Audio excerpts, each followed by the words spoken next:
And we'll change microphones, but it's a pleasure to welcome Giovanni, who will be talking about based not naives, and it starts the fingerprinting part of this session. Now, his paper has the distinction that it is, I think, the only paper this year that is from one single author, so we know that it's all his work and, you know, all of that. Well done. Right. Well, thanks, George, for the introduction, and good morning, everyone. So I'm Giovanni Cherubin, PhD at Royal Holloway, University of London, and I'm going to talk about a method to evaluate the security of website fingerprinting defenses. Now, website fingerprinting attacks have been around for more than a decade now, and there has been this massive arms race between new attacks and new defenses, and there are two clear issues concerning defenses. First of all, well, they are typically difficult to design on the top of existing systems or existing protocols. And secondly, once we have a defense, well, there is no framework, no generic framework to actually evaluate its security or to quantify its security in a provable manner. So the method I'm going to introduce is going to give us security guarantees for any website fingerprinting defense with respect to a feature set, as I will shortly explain. And it will do so by considering the defense as a black box. And this should give great freedom to designing, actually, defenses. So let me spend a few words about website fingerprinting. So we consider a victim who is browsing some web page over an encrypted tunnel. Now, this tunnel could be a VPN, it could be Tor, more likely. What is important here is that the traffic is encrypted and that the IP address of the web server is hidden locally.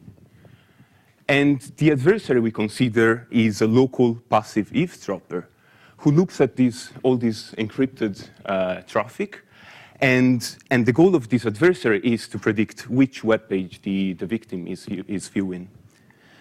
So, as I said, the IP address of the web server is hidden, and we assume, well, that the adversary cannot decrypt packets. So, essentially, the only information that the adversary can access is time, size, and direction of these encrypted packets. And we call a sequence of these triplets a packet sequence. So a website fingerprinting attack is made of two choices. The adversary first has to choose a set of high-level descriptions of the traffic. And this is what we call features. So an example of feature is the total communication time. That is how long it takes to download a web page. And you can see that this feature allows to discriminate between lightweight websites and very heavy ones, right? Then the adversary has to choose a classifier.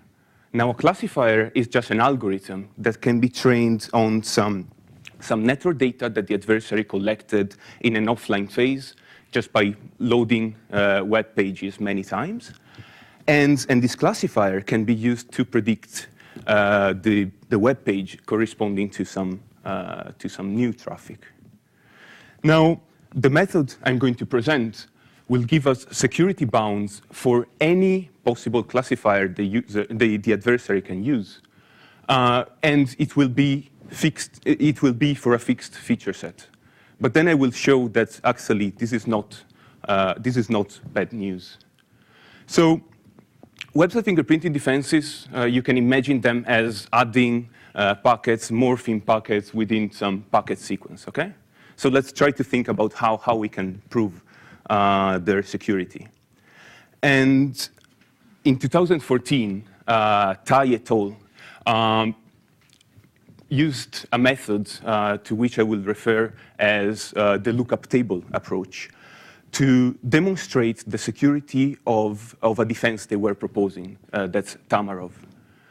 Now, in this method, they considered an idealized adversary who knows exactly what kind of packet sequences each web page can produce. In other words, he can create a lookup table where, given some packet sequence, he knows exactly which are the web pages that might have produced it. And of course, this adversary will only commit an error when there is more than one web page corresponding to the same packet sequence. And we can estimate security bounds for this adversary. We can estimate its error just by counting the collisions within this lookup table. Now, unfortunately, this method has a few drawbacks. First of all, it needs to be, when designing a defense, we need to do so by keeping these principles in mind. In other words, this method needs to be crafted around the defense being evaluated. And this is actually quite a constraint when trying to design defenses on the top of other systems. And secondly, this method is highly affected by noise, which means, OK, let me give you an example. Consider two packet sequences that are almost exactly the same, apart from one packet which arrived a few milliseconds later. Well, in that case, the adversary will be able to distinguish, because there is no notion of distance metric in this approach. And thus, we will only have underestimates of defenses security. And for the same reason of noise, well, this method can only be applied to deterministic defenses. OK, so let's sort of take a step back and think about what it means to distinguish two web pages. And let's do so just by considering one single feature, that is total communication time, OK? Now, the total communication time, given some lightweight web page, such as startpage.com, will have some probability distribution, OK? And given some other website, say freeimages.com, which is a bit heavier, it will have some other probability distribution, OK? Now, assume for a moment that these are actually the one plotted here were the correct distribution, were the real distributions of data. Well, in this case, if this was the case, the best strategy to distinguish the two web pages would actually be predicting according to these distributions. And the smallest error we would achieve is the red area you see here. Now, it turns out this is actually something well known. This area has a name, and it's called the Bayes error. So the Bayes error is the error of this idealized Bayes classifier, which knows the real distribution of data. Okay? And I want to remark that this bound is intrinsic in the distribution of data, is intrinsic in our data. And thus it holds for any classifier, even computationally unbounded. Now, of course, in real world, we do not know the real distribution of data. Otherwise, machine learning would be solved. And thus, we don't know the real Bayes error. However, there are ways to estimate it.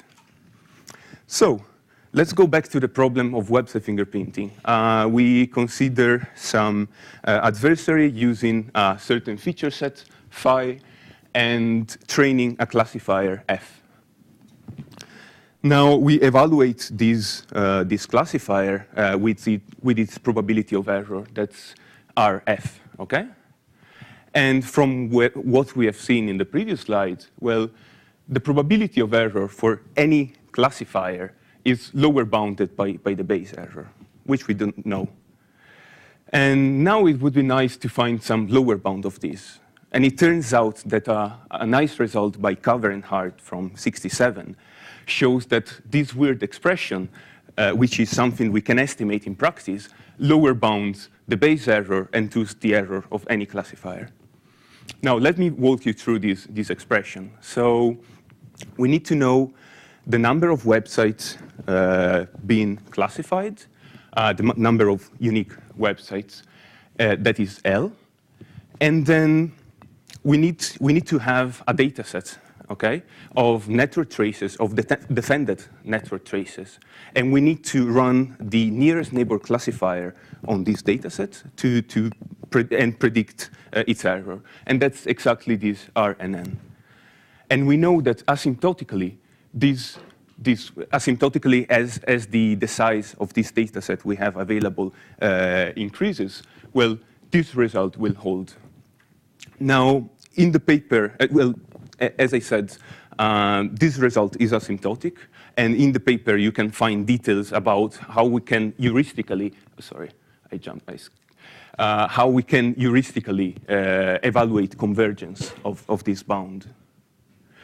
So we have an error bound, and we may need something more, because an error bound on its own does not tell us much about the setting. In a three classes classification setting, that is, the adversary has to pick between three websites, well, by random guessing, this would be his error. In a two classes classification, he would have a much better, much smaller error, just by random guessing, which is why I propose this privacy parameter epsilon, which normalizes the error bound as we computed in the previous slide by the error of random guessing. And in the paper, you can find details about how this is related to the cryptographic concept of advantage with respect to random guessing. Right, so this slide presents the privacy of many well-known defenses. Now, epsilon, the privacy parameter, takes value 1 for a perfectly private defense. So what you can see here are defenses essentially listed in increasing, in order of increasing privacy. And I think the takeaway of this slide is that it is actually possible with this method to in practice, to balance trade-offs between privacy and overheads, maybe also taking into account engineering difficulties. Okay, so there is just one last question we need to answer. Does it make sense at all to have a privacy metric which depends on a set of features? Now recall that a website fingerprinting attack is made of a choice. It can be improved by improving feature sets or classifiers. And what you're seeing here is the evolution of feature sets since 2006. So each color represents a different defense, and each point for each attack represents the smallest error achievable with that specific feature set. And, well, website fingerprinting attacks did improve a lot in the past years. However, as you can see here, their feature set did not improve much, which means we were able to improve classifiers, but not as much feature set. And this sort of leads to think that actually improving features is very hard, and which sort of justifies a privacy metric depending on features, and also leads us to think that maybe improving features is the next big direction in website fingerprinting. So, to conclude, great. I propose this method, this black box method, to evaluate the security of any website fingerprinting defense with respect to a set of features. Now, I've shown why it makes sense to actually make this assumption. But of course, the next natural research question is, can we actually produce some bounds that are independent of these features? Then a second research question is, can we try other base error estimates? And you can find more on the paper about this. And finally, I would like to stress that this method, this technique, is not bound to the problem of website fingerprinting. Whenever an adversary has to distinguish between some scenarios, and to do so has to train on some data, well, we can immediately collect a data set and estimate these error bounds. And so I can see this applied in traffic analysis, in side channel attacks. This morning, the first presentation, for example, was trying to distinguish between real Skype traffic and Skype traffic with some cover channel. Well, we may actually be able to use this to derive security bounds for that. And note that if for some of these attacks, the adversary had only access to some limited information, so it didn't have to extract features, well, we would immediately have these epsilon privacy guarantees. So thanks a lot for listening, and I'll be looking forward to your questions. Okay, great. Thank you very much. So I get to ask the first question. So I'm very